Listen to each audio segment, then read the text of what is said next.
Bom dia, pessoal.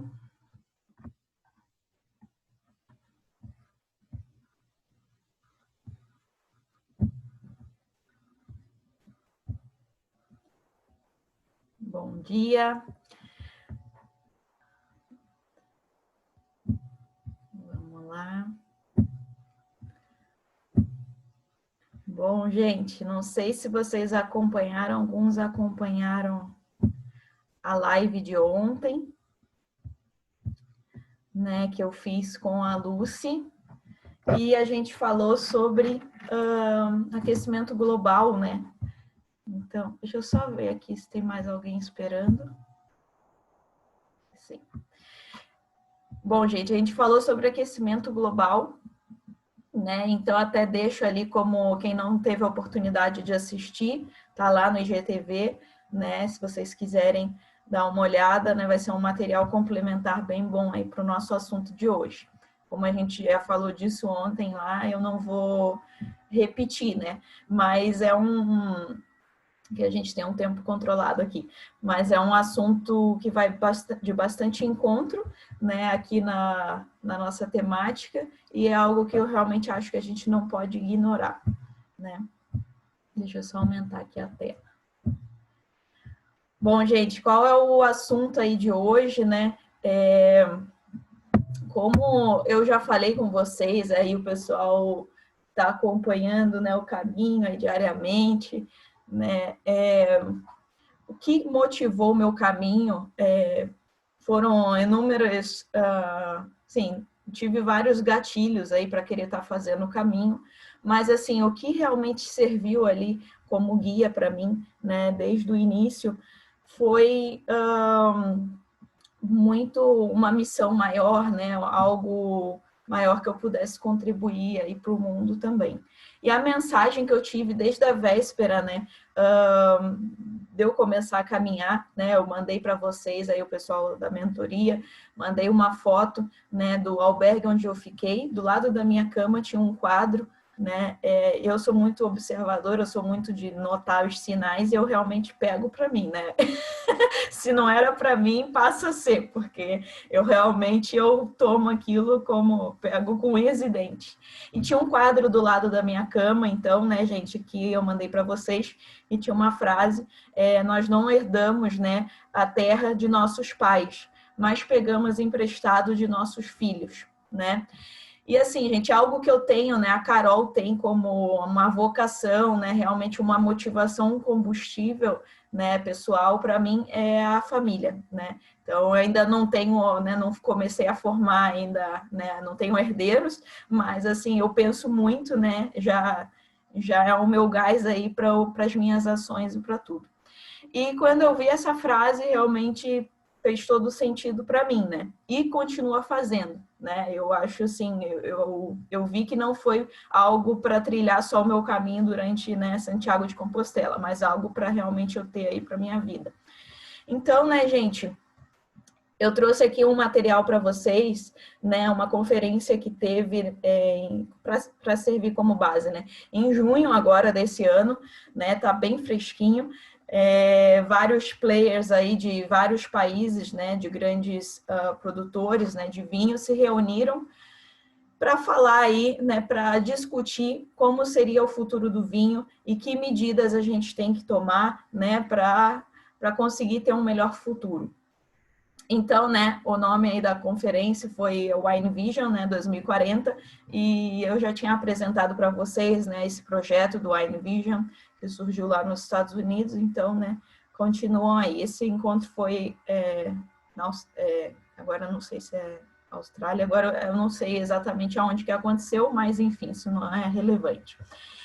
E aí, então, né, gente, eles discutiram como que a gente deve cuidar, né, da melhor maneira possível. E as palavras que mais foram faladas nesse encontro, né, para resumir aí, seriam antecipação, evolução, conservação e resiliência. Então, assim, gente, a gente só tem um planeta do vinho, né? Basicamente foi isso que trilhou ali, foi o tema da conferência. Então, como que a gente vai cuidar desse planeta, né? Assim como a gente vem fazendo aí com a Terra. Então, aqui eu trago o tema, né, que vai nortear nossa solução, é sustentabilidade, né, gente? O que é sustentabilidade, né? Como que a gente atinge? A sustentabilidade, ela é baseada em 3 pilares, né? Que é o meio ambiente, a economia e o impacto social, né? Eu tenho que cuidar do meio ambiente, né? Do impacto que eu vou gerar aí, né? Para as pessoas, né? Para o meu meio, né? Mas assim, eu tem que ser economicamente viável também, né? Não adianta também ser só sonhador, criar as melhores soluções, mas não ser algo viável. Então, a prática que eu vou trazer aqui hoje para vocês, ela visa realmente, ela sintetiza aí todos esses pilares. A viticultura e na enologia, a gente tem aí, né, algo que é muito importante, a gente sabe quem cultiva, né, a uva, a gente lida diariamente, né, a gente tem uma pressão muito grande de doenças, né, e é algo que eu sempre trago aqui no canal, né, o pessoal que acompanha, a gente tem que saber lidar, né, a gente é um país tropical, né, que a gente tem uma umidade muito elevada, comparando aí com outras realidades, né, com outros países, e que, infelizmente, né, essa umidade acaba tornando aí, né, gerando um microclima favorável para a ocorrência de certas doenças, né, especialmente as podridões, né, a gente tem. Porque o que é uma doença, né? Uma doença, né, para ela acontecer, a gente tem aqui o triângulo da doença, né, que até o professor Marcos Almança citou na live, a gente precisa do quê? A Camila. A Camila acho que pegou o frio e acabou aí pegando no sono. Vem que dá tempo, Camila. A gente tem que ter o patógeno, né? Claro, para infectar aí, a gente tem que ter o hospedeiro, né? Que no nosso caso aqui é a videira. Mas a gente tem que ter um microclima, né? Um ambiente favorável. Então, né? Como que a gente vai lidar com essa doença, né? Como que a gente vai evitar, no caso ali que eles falaram, né? A gente prever, a gente trabalhar com medidas aí que sejam preventivas, né? Ao invés de só pensar no curar, né? Depois. Se a gente evita, é muito melhor. Então, a gente vai mexer ali no ambiente, né? Se a gente não tem um ambiente favorável, né, um microclima favorável, a doença não ocorre, mesmo tendo patógeno e tendo hospedeiro, tá? Então, é basicamente isso. Ontem eu mandei para vocês, né, a reflexão, né, para o pessoal da mentoria, a reflexão de ontem foi sobre a dor, como que a gente lida com a nossa dor, né? A gente, antigamente, né, nossos antepassados, eles lidavam melhor com a dor do que a gente, né? Eles sabiam que a dor tinha um propósito, né? Tinha algum aprendizado ali por trás e eles lidavam, né? Conseguiam conviver com a dor. Hoje em dia a gente é muito intolerante, né? Qualquer dorzinha a gente não aguenta, né? É insuportável e a gente não quer, a gente quer erradicar qualquer tipo de dor, né? Então eu acho que acontece o mesmo com a doença. Né? Eu vou fazer essa analogia, não sei, depois vocês me deem um feedback se vocês concordam. As doenças a gente quer erradicar, a gente não quer ter nenhuma doença no vinhedo, em outras culturas aí, né? Às vezes a gente tem nossa hortinha em casa também, para quem não trabalha diretamente aí, né, com a produção, com o cultivo, mas assim, na nossa própria hortinha, a gente vê qualquer coisinha, qualquer resquício ali, um sintomazinho, a gente já quer, né, erradicar.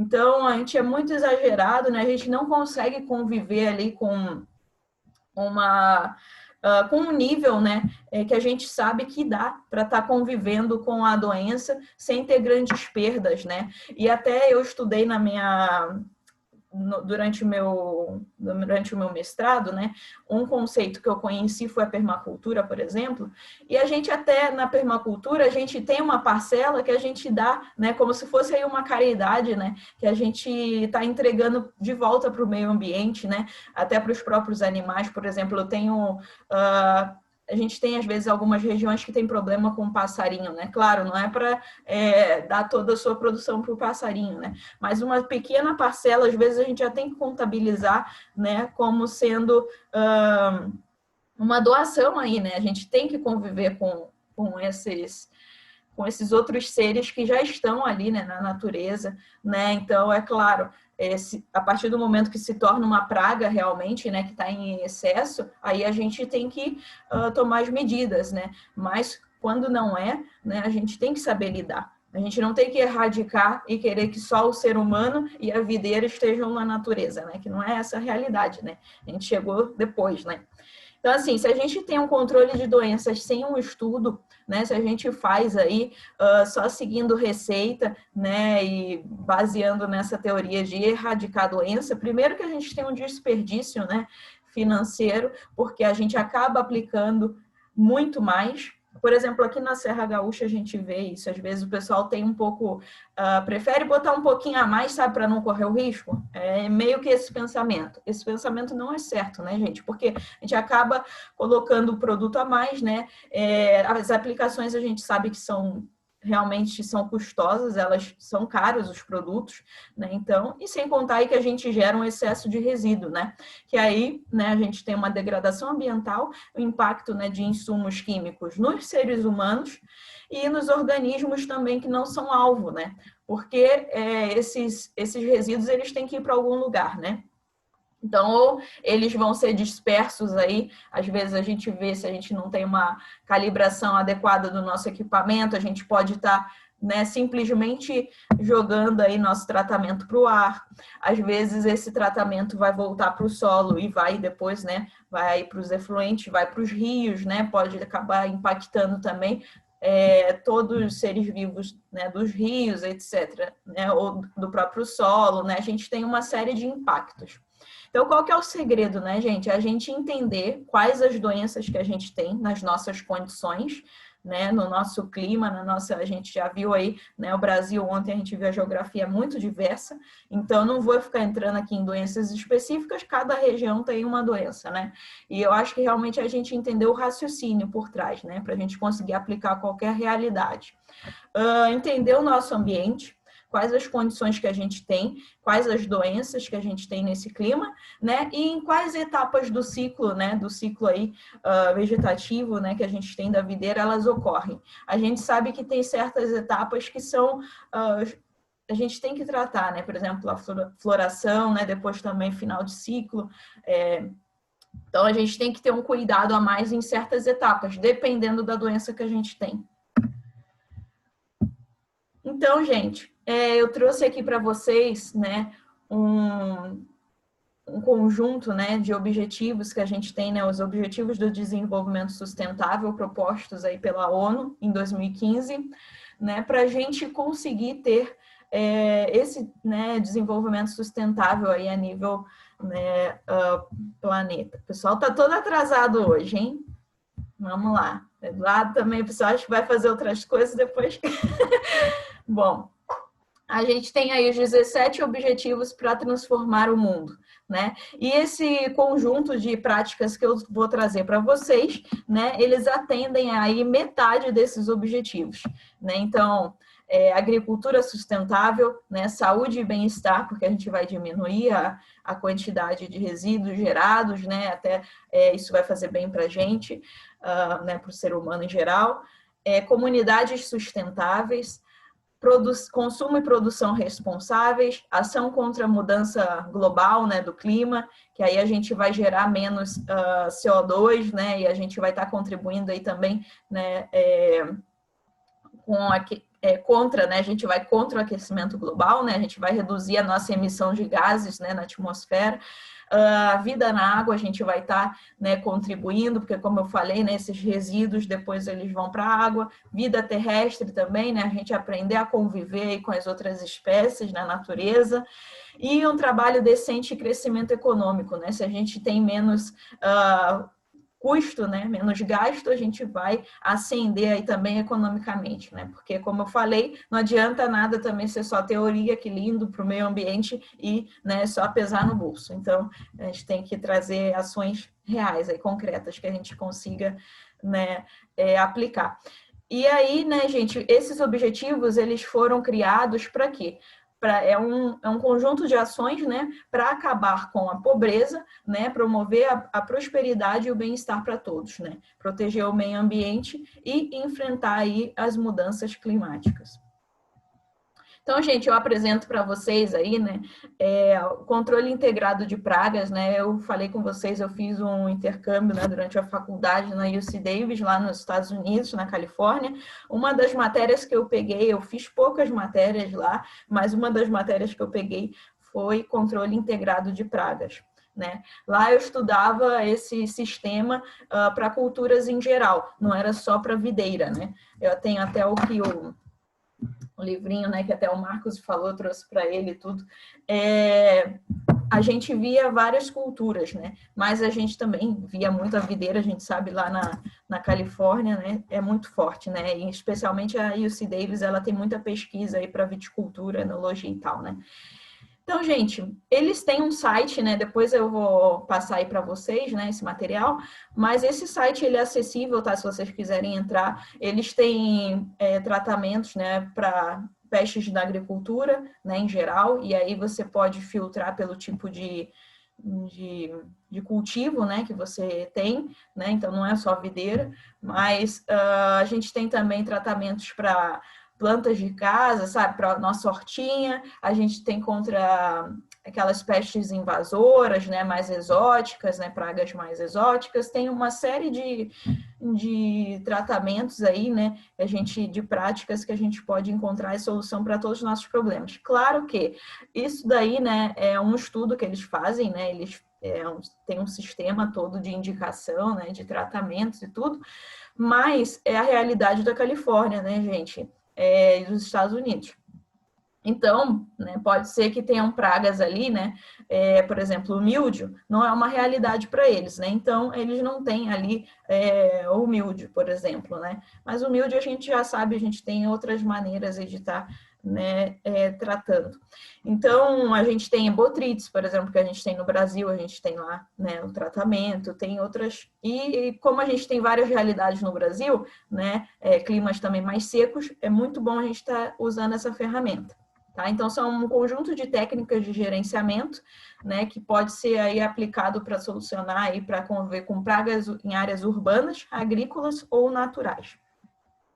Então, aqui a gente tem, né, na foto, não sei se vocês conseguem ver, né, a gente tem o programa do IPM, né, que é o Integrated Pest Management, e aí a gente aplica durante o ano todo. Então, a gente vai ter que acompanhar, como eu falei aquilo, o ciclo, né? Então, por exemplo, aqui eu tenho, ó, período da colheita, período pós-colheita. Então, tá, eu estou nesse período aqui no meu ciclo, vou lá, que medidas que eu tenho que tomar, né?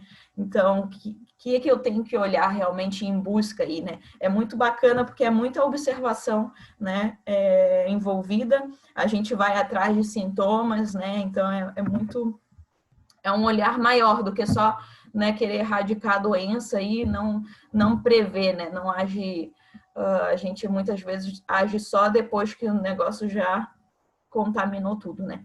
Então, a gente tem aí tratamentos, né, práticas para doenças, né, para insetos, para nematóides, para ervas daninhas também, que a gente sabe que muitas vezes são um problema, vertebrados, né, também às vezes a gente tem aí, né, na fronteira a gente tem problema de javali, né, então às vezes também tem vários tipos, né, de pragas, né, não é só o fungo, né, então é bacana que tem muita coisa legal ali. E aí, o que a gente vê, né? A gente pode comparar os tratamentos, né? A gente pode calcular a emissão, né, de gases que a gente vai estar gerando aí para o meio ambiente, adotando essas práticas. E a gente também tem um índice aí, né, de proteção das abelhas também, né? Que a gente sabe que é um grande problema, né? Até foi no ano passado, no ano retrasado, agora fiquei em dúvida, que a gente teve esse problema todo aí, né, das abelhas. Aqui, por exemplo, o Joel, ele tinha, né, produção de abelha, né, na propriedade, né, do interior, e elas foi ano retrasado, eu acho, né, e elas morreram todas, né, porque a gente sabe aí que é o que? Excesso, né, de tratamento ali na soja, né, vai sendo levado por aí, né, gente? Então, a gente acaba tendo E a gente sabe que as abelhas, elas são um termômetro, né, do nosso equilíbrio aí, né? Então, se a gente está tendo essa perda, né, essa morte dessas abelhas, é um sinal de desequilíbrio realmente que a gente tem que começar a atentar, né, para mudar nossas práticas, tá? Então, aqui ele mostra os tratamentos, os produtos, né, e você consegue ter uma noção o que é melhor, o que é pior, né, em termos de impacto ambiental, de eficácia, né, e ele mostra também as propriedades gerais. O sistema de controle integrado, ele não vai, por exemplo, você não vai deixar de fazer tratamentos, né? Mas ele trabalha com tratamento biológico, ele tem também os tratamentos químicos, né, tradicionais, mas assim, é meio que quase que uma última alternativa, né? Primeiro eu vou estar tendo outras técnicas, né? E aí, em último caso, né, eu vou aplicar sim, porque, né, se for necessário, eu vou ter que fazer uma aplicação aí de um tratamento convencional, né? Então, a gente, ó, aqui tem um exemplozinho, né, de como que ele mostra lá pra gente, reduzindo os compostos orgânicos voláteis, né? Então, tem aqui a calculadora, você clica e ele vai te dar. Aqui tem também, ó, ele mostra um quadro, né, dos produtos, então ele mostra, aqui tem os, consequências, né, desculpa, essa hora é difícil vir as palavras, as consequências aí, né, para a vida marinha, então para o peixe, né, a longo prazo, para o ser humano, né, aqui eu só trouxe um pedaço da tabela, né, gente, mas para vocês verem tudo que ele mostra. A ação dos pesticidas aí, né, a avaliação na precaução das abelhas, né, da morte das abelhas. Então, também vai classificar ali, né, com a referência que ele tem. E aí, né, isso aí, claro, foi uma realidade que eu vi lá na Califórnia, né, a gente sabe que eles estão muito avançados, a UC Davis é uma das mais avançadas em termos de pesquisa, né, então eles estão lá realmente, né, muito anos-luz, né. No Brasil, como que a gente tem, Carol, esse IPM, né, Embrapa, tem alguma coisa, assim, a gente não tem esse sistema, né, com a mesma... tecnologia, né, que a gente entre no site, consiga calcular e tal, né, não tem ainda essa ferramenta, né, nem sei, né, se a gente vai ter, né, mas a gente tem alguns informes técnicos, alguns estudos, artigos, né, trazendo o manejo integrado de pragas também. Não é uma coisa assim, não achei esse material com muita facilidade, para ser bem sincera, e assim, também não traz tantas soluções de tantas doenças que nem é ali, né? Então, é algo bem tímido ainda, né? Então, por isso até que eu acho, né, que é útil vocês salvarem aí esse site, a gente nunca sabe, né? E eu acho que a gente pode, claro, né? A gente vai ter que observar, né? Não é só pegar ali e acatar tudo. Por quê? Porque nós temos uma outra realidade, né? A gente não está na Califórnia. Então, é claro, a gente vai ali ver, entender, poxa, essa doença ocorre nessa etapa do ciclo, né? A gente tem aqui o período de crescimento vegetativo. Então, eu já sei, né, que tal doença eu tenho que tratar ali na floração, né? E tenho que olhar por esses sintomas, né? Claro, você não vai pegar e decorar, tá ali, são tantos dias, então, tá, são tantos dias, eu não vou nem analisar, né? Vou seguir, já que o sistema já fez o trabalho, já calculou, não porque foi calculado tudo baseado numa realidade totalmente diferente da nossa, né?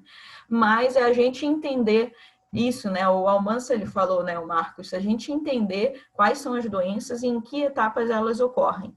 E aí, então, a gente vai conseguir fazer um manejo adequado, né? Deixa eu ver se eu tenho alguma... Isso. E aí, né, gente, junto com essas práticas, né, de de tratamentos, né? A gente olhar também, né, por buscar, né, a gente ter um tratamento, né, um controle, também olhar sempre com as alternativas de controle biológico, né? O Marcos, ele bate bastante nessa tecla, né? A gente consegue fazer muitos tratamentos à base de bacilos, né, à base do tricoderma, né? Até eu vou disponibilizar para vocês um livro que ele indicou, né, para tratamentos à base de tricoderma. E eu acho que é interessante, né? A gente tem que pensar além, né? Tentar novas maneiras aí de estar protegendo, né, a nossa videira. E além dos tratamentos em si, né, dos produtos que a gente vai usar, a gente tem que ter práticas aí, né, técnicas de manejo, que a gente sabe que também vão estar atuando em parceria, né, diminuindo também, controlando essas doenças. Até o próprio míldio que eu falei, né, a gente viu com o Cury, né, que a gente aplicando a cobertura plástica, né, tendo o cultivo protegido, a gente vai reduzir e muito, né, o nosso míldio. Então, praticamente, né, toda a planta que está ali protegida, ela vai estar ali sem o míldio. Claro, aí ele falou, a gente tem que atentar, por exemplo, se eu tenho regiões, né, com muita umidade, né, porque o que acontece? Embaixo da cobertura plástica, a gente vai criar um microclima ali também, né?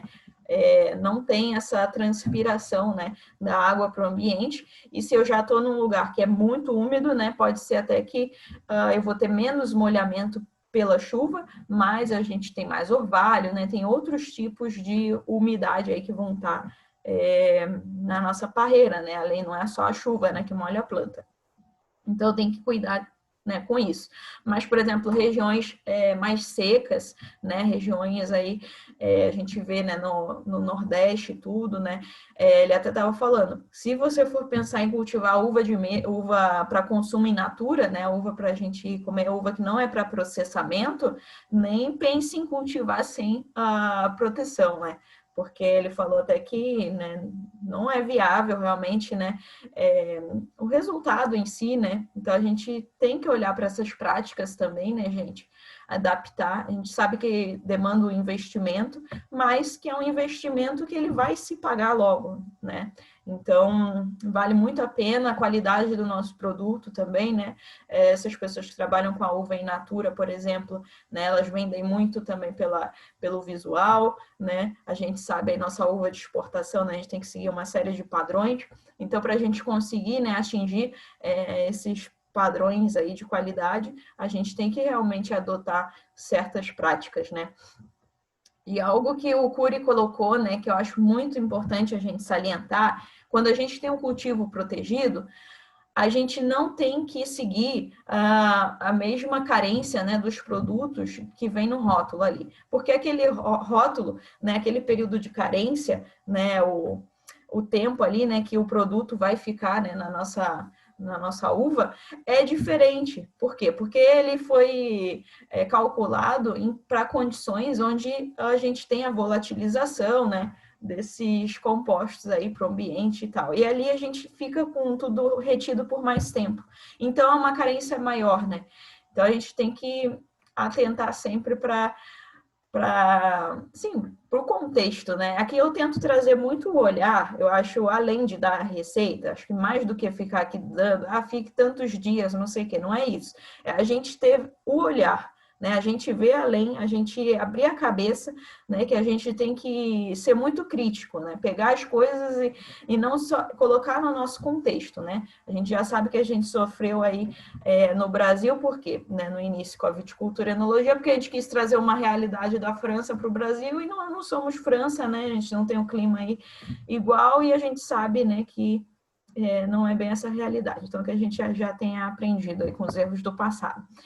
Então, outra prática que a gente tem que adotar também, né, eu acho aí que é um dos caminhos, até que o professor Eduardo Giovannini, né, o Briguente, né, ele também falou aí no nosso canal, a gente pode ver, é a resistência, né, trabalhar com variedades resistentes. Então, a gente tem muito estudo já, né, muitas variedades aí, variedades promissoras que realmente não perdem nada, né, na qualidade do vinho em si. A gente estava falando com o professor, né, com o Eduardo Giovannini, e e ele estava falando o resultado dos vinhos, né, que ele está tendo, que ele está elaborando, né, na região de Viamão, aqui no Rio Grande do Sul, com variedades resistentes, né, que são incríveis, que não perdem nada e que o manejo é super fácil, né, gente? Para o produtor ali é a uva dos sonhos, né? A gente tendo essa resistência natural, a gente não precisa ficar aplicando, né? Fazendo aplicações aí de tratamento. Então, é alinhar, né? A gente não só olhar por um tratamento, né, que dê menos impacto ao meio ambiente, né, ao ser humano, né, e que seja menos custoso, mas a gente aplicar, né, a gente adotar esses tratamentos e também não esquecer, né, que a gente vai ter que utilizar técnicas de manejo, questão da desfolha, por exemplo, né, para a gente arejar mais o nosso cacho, né, fazer uma desfolha aí, a gente sabe também, o Almança falou sobre isso, né, a gente diminui a incidência de doenças, tem várias práticas, né, realmente a gente ter aquele cuidado, né, não é achar que vai coloquei a cobertura plástica também, agora deu, né? Não preciso fazer mais nada, né? A gente sabe que a vinha, ela demanda um cuidado, né? Um manejo, e até por isso também, né, gente, que a gente vai admirar cada vez mais essas pessoas que trabalham aí, né? Com a uva, a gente sabe que dá muito trabalho, e tem esse olhar, né? É como um filho, né? Que nem o Joel tinha falado. Não só ali na vinificação, mas desde o campo, né? A gente tem que cuidar aí para ajudar, né? Que a nossa videira ela produza aí um fruto, né? Do seu auge, a melhor qualidade possível. Esse é o nosso tema de hoje, gente. Não sei se vocês gostaram. Eu sei que é um pouco mais técnico, né? Que não é todo mundo aí que está na elaboração, no cultivo em si, mas eu acho assim, além só da gente pensar, né, no cultivo, né, da videira, a gente também tem esse olhar macro aí, até desde a nossa horta em casa, né, e também, claro, né, da videira, a gente também buscar saber, né, entender também quais as práticas dos produtores, né, a gente querer ir a fundo nesse tópico. Tudo no site da UC Davis. IPM, né, vocês têm que colocar ali, depois eu vou, né, passar direitinho para vocês, mas IPM, vocês vão, IPM e UC Davis, aí vocês acham. Pô, travando, que pena, gente, agora que eu vi. Deixa eu voltar aqui que a Adila perguntou. Antecipação, conservação, evolução e resiliência, que foram aí as palavras, né, mais faladas aí nessa conferência. Ou não sei o que houve, gente, que travou. Bem técnico, mas importante. Isso aí. Ah, que bom, Eugis, que tu gostou. Eu sei, Edu, que tu trabalha no manejo. Pois é, eu logo pensei, né? O Edu pode contribuir bastante aí no grupo e também colocar um pouco o teu ponto de vista, né? Depois se quiser partilhar, porque é uma outra realidade, né? Que às vezes a gente não está ali no campo, né? Então a gente fica meio sem saber. Problema muito comum e tem a questão desse número de aplicações, exatamente.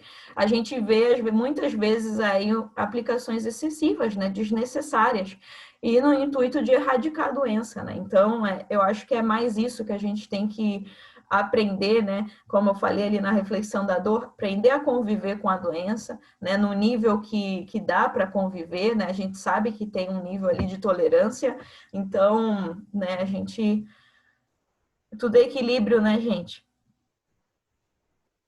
Ó, Wagner, na Austrália eles têm um plano de viticultura sustentável incrível. Obrigada, Wagner. Isso aí. Aí a gente partilha, né? Pois é, o Wagner, ele teve a oportunidade de estar lá. A Austrália está muito à frente, né? Também nessa. E exemplo aí é bom também porque, né? Novo mundo, né? Eu gosto de comparar também mais com essas realidades aí mais parecidas com a nossa. Ah, que legal, Wagner. Muito bacana. Tu vê, né? Realmente tem brasileiros aí fazendo bonito, né? Bom, gente, essa foi a nossa aula, então. Ádila, esse método aí a gente não tem a ver com o IPM. Na verdade, é uma filosofia, né, bem particular deles. E, e aí, na verdade, eu não sei em detalhes, tá, Adila? Vou ser bem sincera, eu posso até ir atrás, né, dessas informações, mas eu sei que foi algo que eles criaram, um conceito que eles criaram, na verdade, né? Eles dizem sim que é mínimo de intervenção, mas eu não sei exatamente quais são as práticas que eles adotam, tá? Então tá, gente. Um bom dia aí para vocês. Espero que vocês tenham gostado. A teoria sim, né? Mas eu não sei realmente até que ponto que eles colocam isso em prática, né? Tá bom? Então tá. Um bom dia aí para vocês, gente. Ótima quarta.